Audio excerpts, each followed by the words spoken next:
Hoje vamos falar sobre a encefalopatia epilética do desenvolvimento, que é o segundo vídeo da série das doenças raras.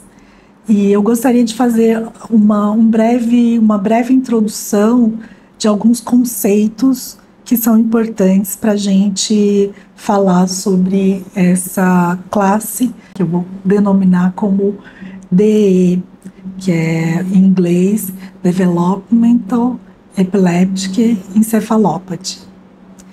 Primeiramente, 3 termos são bem importantes a gente definir.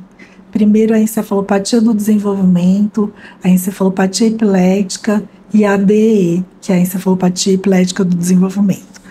Quando a gente fala só de encefalopatia do desenvolvimento, quer dizer uma criança, uma pessoa que tem um atraso do desenvolvimento ou deficiência intelectual, que não é progressiva e que pode ou não ter associação com epilepsia.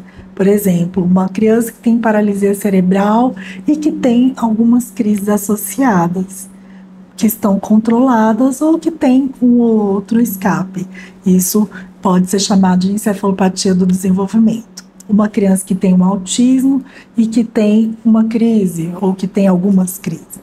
A encefalopatia epilética, ela já é um termo bastante antigo e que foi meio que dividido, né? Essa encefalopatia epilética e a ADE. Por quê? Quando a gente fala em encefalopatia epilética somente, é quando você entende que você tratando a epilepsia, melhorando o eletroencefalograma, né, no caso de uma questão, por exemplo, de uma síndrome de West, você estaria propiciando um melhor desenvolvimento, como se aquela epilepsia, aquelas crises, fossem a causa do atraso do desenvolvimento. Então, como conceito, atividade epilética ou epilepsia que contribui diretamente para aquele atraso. E o tratamento das crises, eles vão melhorar a encefalopatia. E tem um risco muito aumentado do desenvolvimento da encefalopatia, independente da sua etiologia. Por isso, a gente considera como uma urgência síndrome de West, a síndrome do POX, né, que é ponta onda contínua do sono, ou ESES, que seria o estado de mal eletrográfico do sono, também são urgências epiléticas, são urgências do quadro da neurologia, que a epilepsia envolve diretamente no desenvolvimento daquele indivíduo. E, por fim, a DE ou EED. Eu prefiro DE para não confundir com o exame, que é o exame do EED. Mas tanto faz, pode ser chamado um ou outro.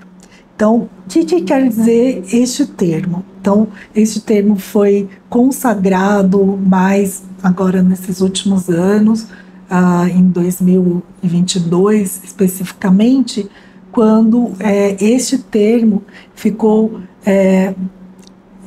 assim, conceitualmente como condições clínicas, né, que a pessoa tem, né, com comportamento ou com cognitivo, que seria a encefalopatia, que a atividade epileptiforme, mesmo que você trate as crises, não vai impedir o curso natural daquela doença, né? Um grande exemplo disso, a gente fala sobre a síndrome de Dravet.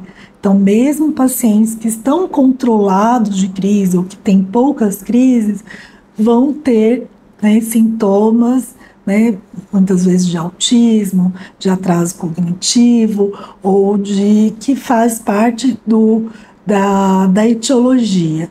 Então, a gente usa esse termo quando a gente presumidamente pensa em uma causa genética.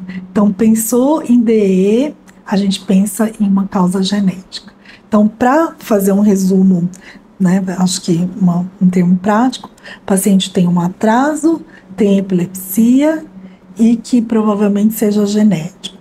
E este atraso tem relação com a epilepsia, mas não é totalmente direto, porque você pode controlar a epilepsia e o atraso pode se manter. E esse termo, né, é muito interessante, a gente tem falado bastante na comunidade médica, neurológica, na neurologia infantil, porque ele fez a mudança no OMIM, que é aquele site que tem o cadastro das doenças genéticas. Então, depois que houve esta mudança, a gente tem a mudança também, que era encefalopatia epilética, e agora a gente já tem a ADE e não mais a encefalopatia epilética. Em julho de 2022, tinham 103 genes relacionados com a ADE. Na época da minha tese, no início, a gente tinha em torno de 30, e no final da tese já tínhamos mais de 100 genes que eram relacionados à DEE.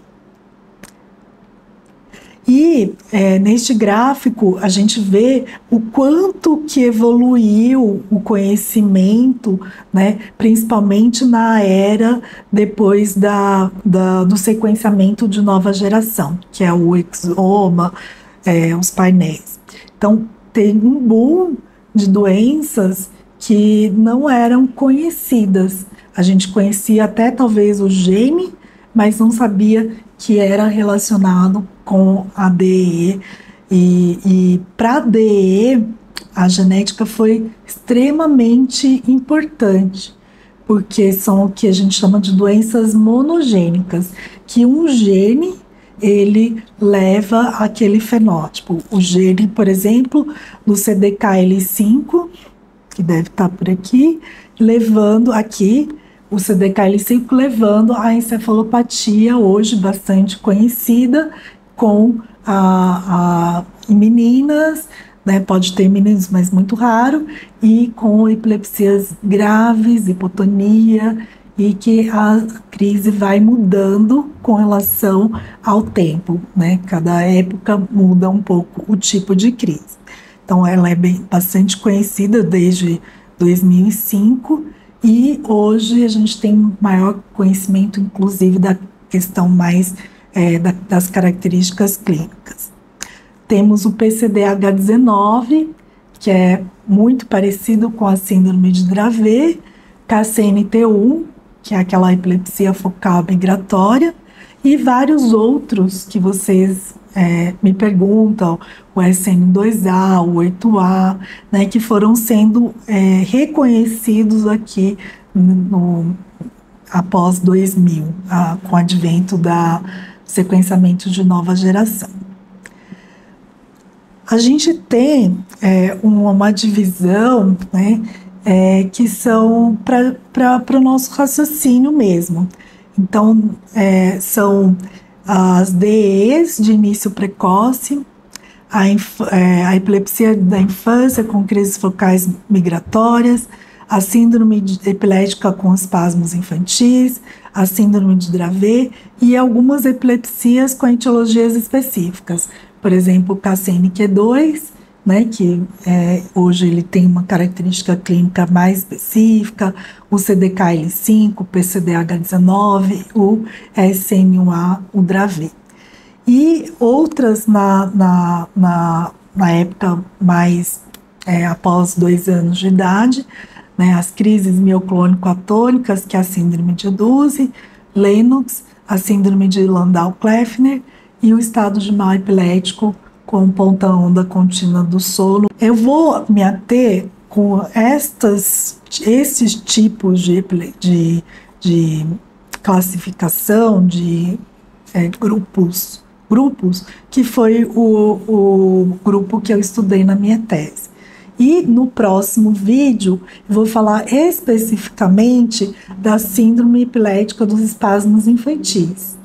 Né? Vocês estão perguntando o que é isso? O que é essa síndrome? É uma síndrome que engloba a síndrome de West, que é muito frequente. Então, em 2022 foi proposto, né, pela Liga Internacional de Epilepsia este termo, que é um termo mais abrangente. Né? Não que a gente vai deixar de usar a síndrome de West, mas quando a síndrome de West foi definida, tudo, eram 3 características e muitas vezes você não englobava pacientes que poderiam ter a síndrome dos espasmos infantis, espasmos epiléticos, que você poderia deixar de tratar.